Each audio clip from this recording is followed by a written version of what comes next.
Over the course of more than 10 years of experience of preparing students for IELTS, I can say that writing is by far the most challenging part of the task for most test takers. I often get students who enroll in my classes after repeatedly failing the writing part, and they come and say, I am simply not good at writing.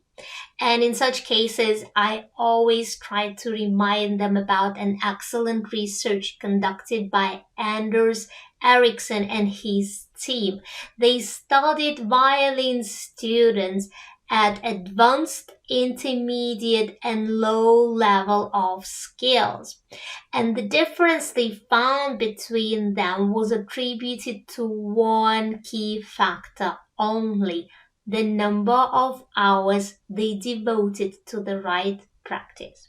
So the bottom line is that experts are made, not born. So you too can master the writing part of IELTS with the right practice. And I will give you the right practice that you need to enhance your skills.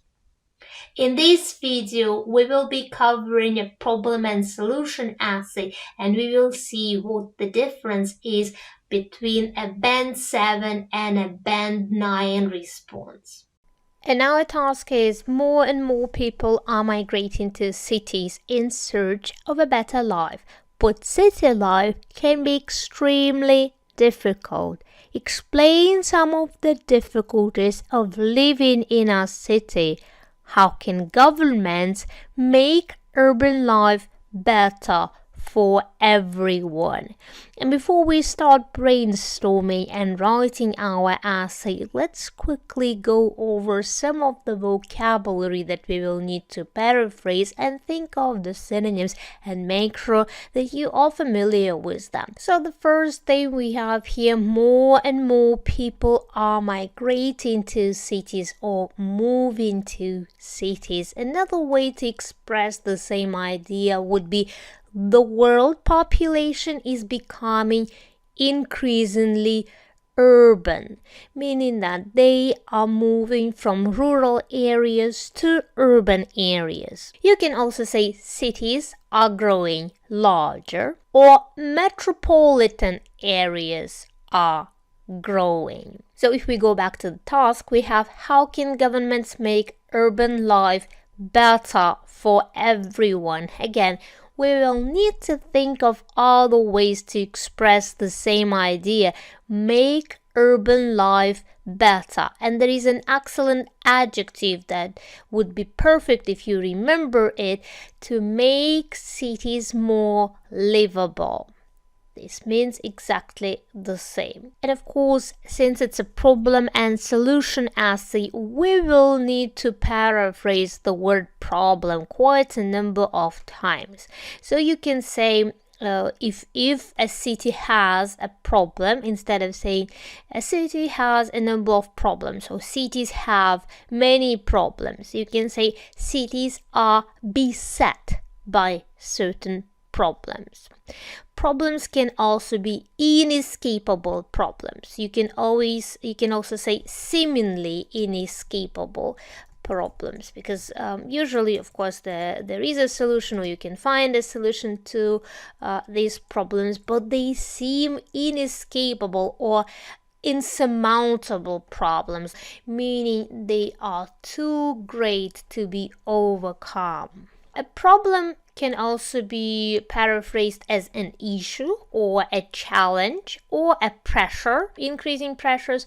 You can also use to address a problem, to address an issue. Another one that has just come to my mind, you can say to curb, which means to stop. For example, to curb this unfortunate development. Now that we have brainstormed some synonyms, we can actually start brainstorming the ideas for our essay. And let's go back to the task and read it carefully to ensure that we address every aspect of the task. So we have: more and more people are migrating to cities in search of a better life, but city life can be extremely difficult. Explain some of the difficulties of living in a city. Look here, you have plural difficulties, meaning that you can't just mention one problem. We have to mention two problems. And how can governments make urban life better for everyone? Here, it's not specified whether we need to provide one solution or two solutions. We can basically come up with just one solution that would address both of the difficulties or problems that we mention. So we need to come up with two problems. And I will choose congestion and or traffic jams, right? And pollution associated with it. Because since if I want to provide just one solution to two problems, then I need to come up with problems that are maybe interconnected. So if I solve congestion, pollution associated with this, and I mean here air pollution, I will just put air pollution due to exhaust fumes from vehicles. Therefore, if I just provide solution to congestion, the problem of air pollution will resolve itself. And I will need to develop the problem or provide an example if you have a specific example. And I will just mention here that congestion usually comes as a result of the way the society operates. And I will also mention that traffic jams are problematic because they lead to stress, they lead to delayed shipments, they can also cause financial losses, of course, and they lead to air pollution. And as a solution, I will mention here alternative modes of transport, I mean here public transport, as a way to reduce the number of vehicles on the road and a way to reduce air pollution. So now we are ready to write our essay, and in the first sentence of our introduction, we need to provide some background. This is already given in the task, and all you need to do is to paraphrase. So just a quick review here. So the first paragraph is our introduction, and in the second paragraph we mention our problems. We need to cite our problems, we need to develop them, provide an example. In the third paragraph we'll provide a solution and explain how this solution will solve our problems, and the last one we need a conclusion. And that's about it. So all we need to do in the introduction is to paraphrase the prompt and to address all aspects of the task. So the prompt is already given to us. More and more people are migrating to cities in search of better life. We just need to paraphrase it. So I will write the world population is becoming increasingly urban, meaning more and more people are moving to cities. Yet, while cities may be growing larger, it does not make them better or more livable. And I can leave this sentence as it is because it's already good enough. But sometimes when you feel like your sentence is too short and needs development, you can always develop it by adding more details. For example, I can add here, particularly in the developing world. And look, I'm using a concession here. This is a very good structure to remember and use in your essay. While cities may be growing larger, it does not make them better. Another way to express the same idea, we'll put it right here, is while, for example, cities may be growing larger, it does not necessarily mean that they are more livable, or it does not necessarily follow that they have become more livable. In the second sentence of the introduction, we need to address this task. Explain some of the difficulties of living in a city.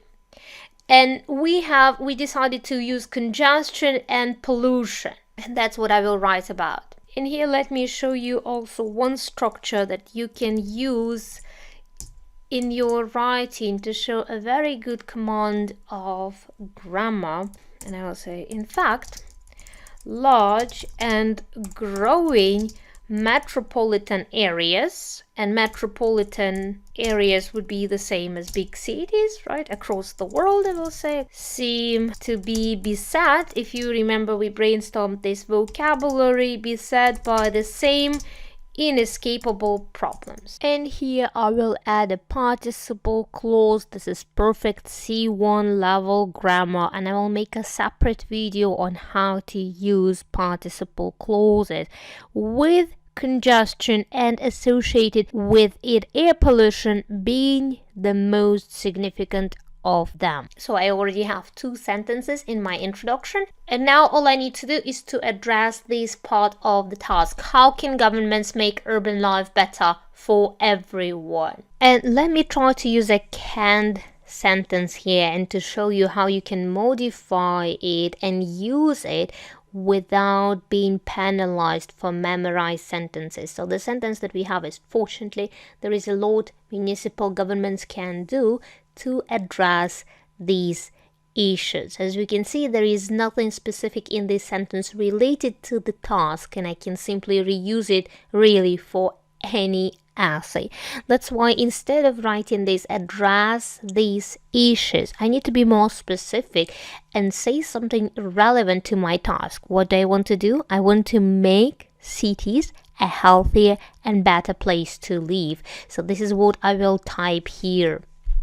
So this is how you can learn some phrases and reuse them on the exam, but again, they do not remove the need to show a wide range of specific vocabulary related to the task. You can't just memorize some sentences, insert them in your essay, and thus fool an examiner that you are a higher band. This simply doesn't work this way. So now our introduction is complete. Let's move on to writing a body paragraph. And before we do so, let's quickly review the structure of a body paragraph. First, we need a topic sentence. And if I read this topic sentence, it should be clear that the paragraph will focus on problems. And if you have 2 problems for this paragraph, you either need to mention both problems in the first topic sentence and paraphrase them once again, or you can simply say something more general and say cities are increasingly beset by a number of problems, or cities are increasingly suffering from a number of problems. Then we need to mention the first problem and develop it a little bit. If you have a specific example, would be perfect. If you don't have it, still fine. In the next sentence, we need to mention the second problem. Again, you mention the problem, you develop it and provide an example. And as the last sentence of the paragraph, you link the idea or your paragraph back to the question posed in the task. Now let's start writing body 1. And I will start here with a good phrase. You can remember it if you want. It will help you connect sentences, or maybe start a sentence or start an idea. So it comes as no surprise that, and here I will put my 2 problems, traffic jams and air pollution are a headache for most cities. Remember, since it's a topic sentence, and if you have 2 problems in the paragraph, you need to include both problems in the topic sentence. Otherwise, your topic sentence has to be more general. You can simply say there are several problems that cities need to battle with. And I can leave this sentence like that, or I can add the participle clause here. And I want to explain why it comes as no surprise to me, and it comes as no surprise to me because the numbers of car owners are growing by the year. So this is what I want to add in the participle clause, with the numbers of car owners growing by the year. It comes as no surprise that traffic jams and air pollution are a headache for most cities. And in the next sentence, I need to develop one of the problems, and the first problem that I have is traffic jams. So I will write peak hour congestion partially stems from the way society operates. And this is very good word, stems from. To stem from means to come as a result of. And now I need to explain a little bit further what I mean by that. And when you explain, this is a perfect word to use. Indeed. Indeed, I am explaining further. What do I mean by that? Well, I mean that the vast majority of people work or go to school at the same time. I will even add here they go to school and run errands.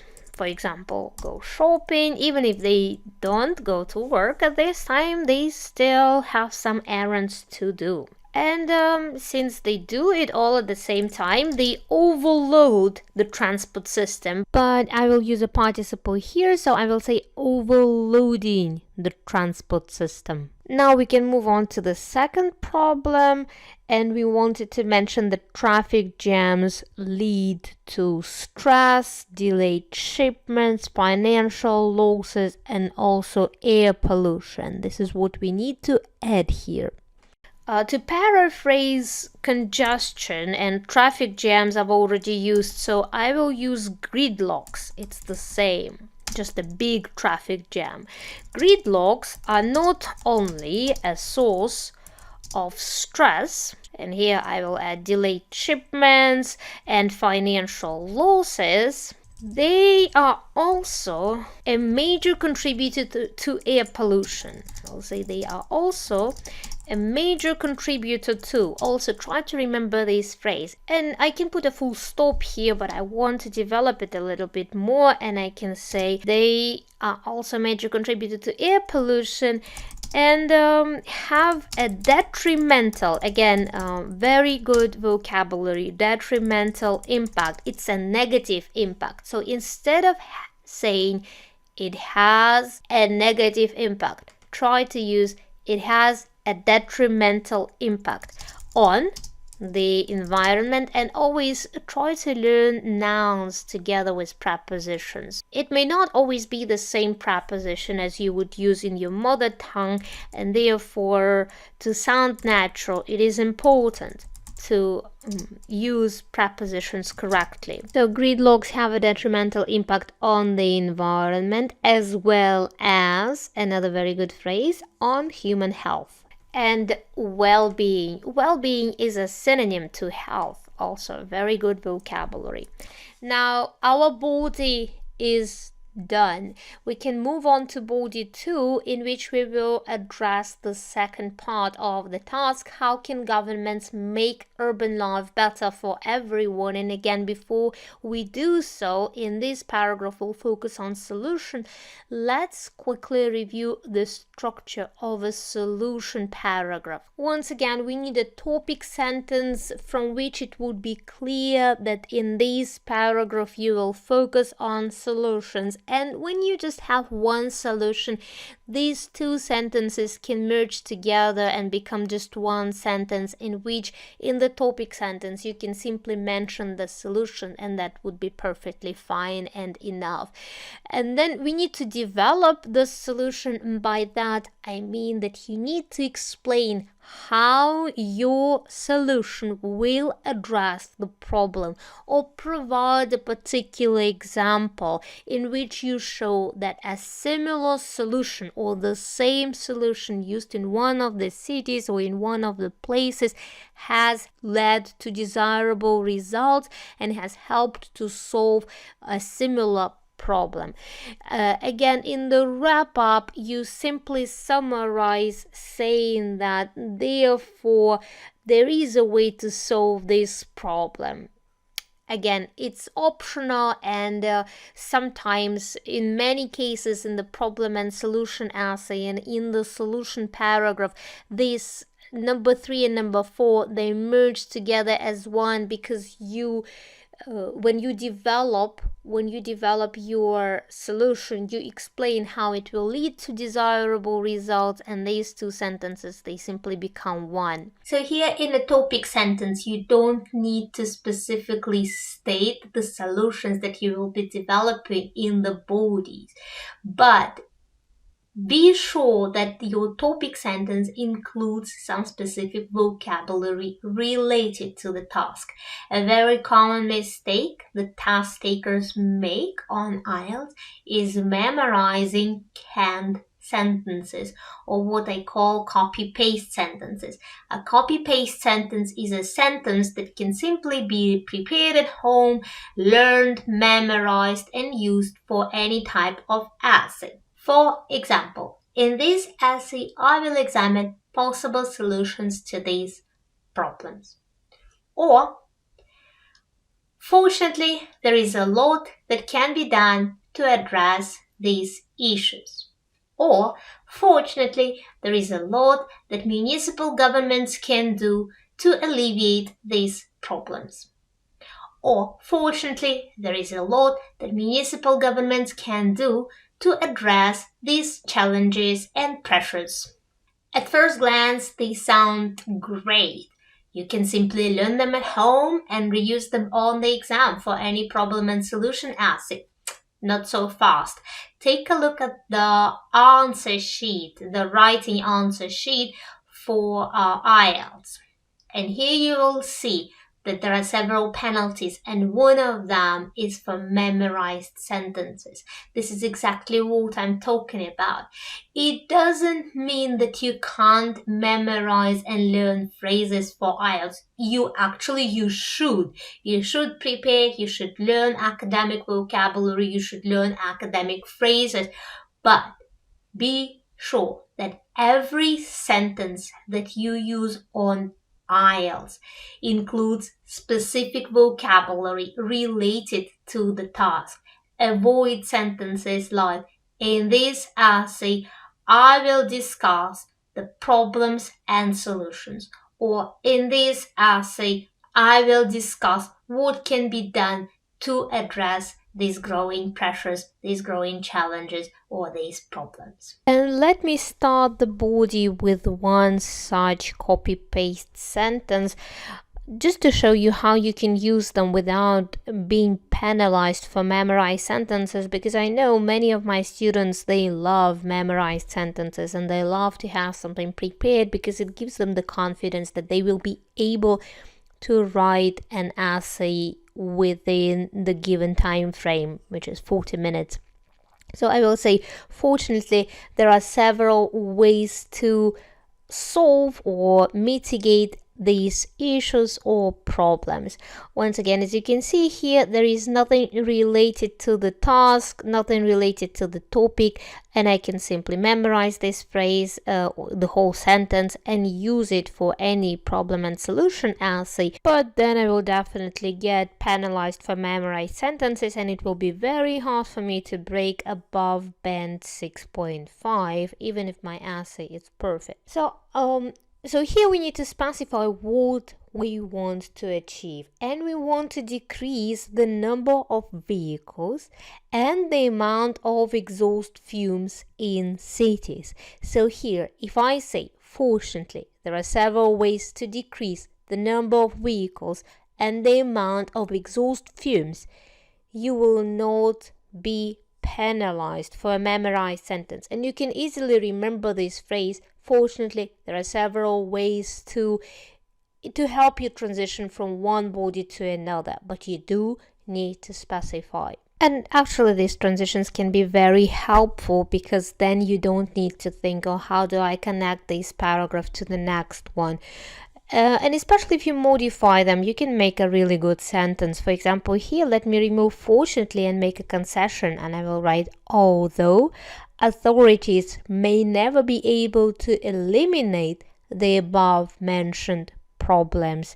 Again, if you want to learn it and you want to reuse it, try to make sure that when you use it in the sentence, your sentence has specific vocabulary related to your topic. And as a solution, we wanted to mention that the government can develop affordable public transport options. So this is what I will write here. First of all, the authorities can develop affordable public transport options such as buses, subways, and trams. If you don't know the word affordable, try to remember it. It means the same as inexpensive or cheap. And here now I need to provide an example, so I will write indeed. Cities in the Netherlands show that the more people use alternative modes of transport, the lower is the amount of emissions and the lower is the air pollution. Very good structure there, comparative degree. I will make a separate video on how to use such a structure in your writing as well as speaking part. So here once again, if you can't think of a specific example, of course you can make it up if you want. On IELTS you are not evaluated for providing verifiable information or just making it up, but still it would be better if you simply write about what you know and don't invent statistics and don't invent examples. For one simple reason, the ability to invent statistics or to invent examples is not evaluated on IELTS either and does not give you an advantage. What does give you an advantage is elaborating on your point or explaining your point clearly, using a wide range of vocabulary and grammar structures. Whether you provide a specific example or you explain in general terms using general words matters not. And I can leave this sentence as it is, but I just want to modify a little bit. I will add here, the more people use alternative modes of transport instead of single occupancy vehicles, and by single occupancy vehicles I mean cars, of course, because sometimes there is just one person in a car. And to emissions I will add tailpipe emissions, and I will add here and as a consequence the lower is the air pollution. So now we have a complete body 2, which would be good enough for band 7. And let me write one more body just to show you the difference between a body paragraph for band 7 and a body paragraph for band 9, and what kind of maybe grammar structures and vocabulary would be expected there at C2 level or proficiency level. So now let's try to write another body 2, but for band 9 I will copy the first 2 sentences and leave them as they are.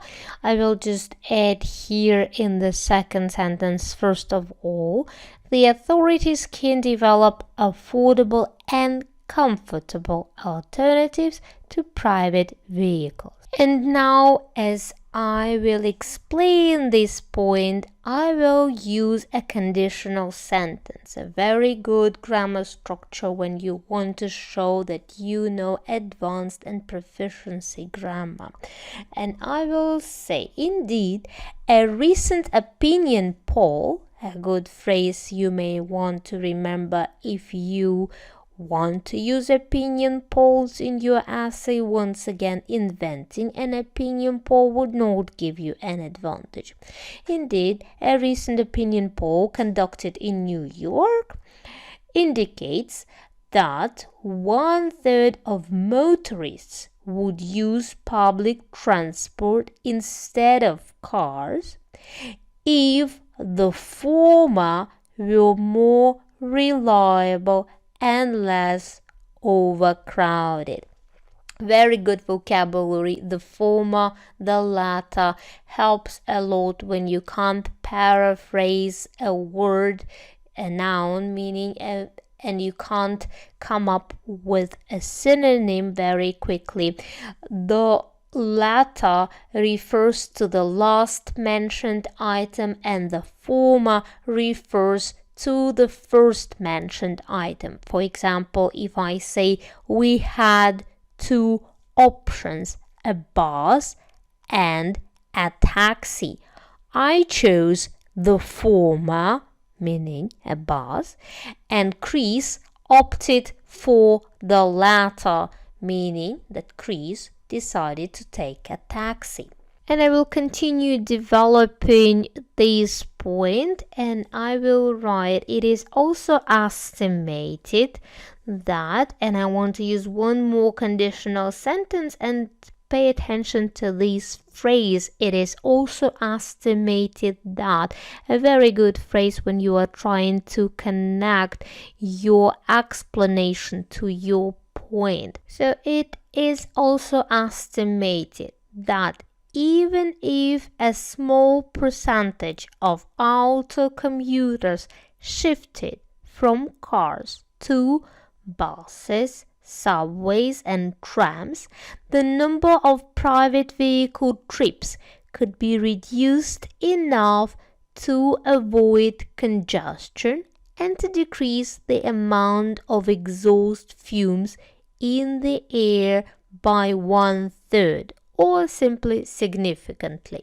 Now, this is already not bad, but I want to use a proficiency grammar structure, a C2 grammar structure, and I want to use inversion. Therefore, if I change here, even if a small percentage of auto commuters were to shift from cars to buses, I will use this phrase, and to do something is to plan to do something, and now I will invert it. Were even a smaller percentage of auto commuters to shift from cars to buses. How to use inversion correctly will be explained in a separate video. Please remember first that you need to learn how to use complex grammar structures first before you start using them in your essay. And now I just need to link my point to the task. So I will type therefore, by expanding public transit capacity, cities can not only reduce congestion but also decrease the health risks of poor air quality to their residents. Not a bad sentence, but I'm not showing any proficiency structures here. I will again invert this sentence, and I will show that I can use inversions, which is a C2 structure. So I will say not only can cities reduce congestion, but also decrease the health risks of poor air quality to their residents. Again, the use of inversions will be covered in details in a separate video, and make sure that you know how to use inversion well before you attempt to use it in your essay. And now I just need to write a conclusion, and in the conclusion I need to summarize the points made in my essay, and I need to link them back to the task. So I will say, to conclude, although traffic congestion and pollution in urban areas are inevitable, there are ways to slow down the rate at which these problems intensify. And these are some good phrases that you can remember to conclude. And we have a concession, although. Let me try to modify here urban areas. I will add densely populated. You can always expand your sentences by adding adjectives or adverbs. And in the last sentence, I will paraphrase the solution suggested in the essay. So I will say, by investing in more environmentally friendly alternatives to private automobiles, local councils can decrease traffic jams, and harmful carbon dioxide emissions, which in turn will make cities more livable and attractive. And our essay is complete now. That's it for today. In the next video, we will write one more essay on the same topic, but we will focus on vocabulary, the words and phrases that will help you write a problem and solution essay on the topics of city problems, congestion, environmental pollution, since they are very common on IELTS writing. So till next time, thank you for subscribing, and remember, perseverance is the key to your IELTS success.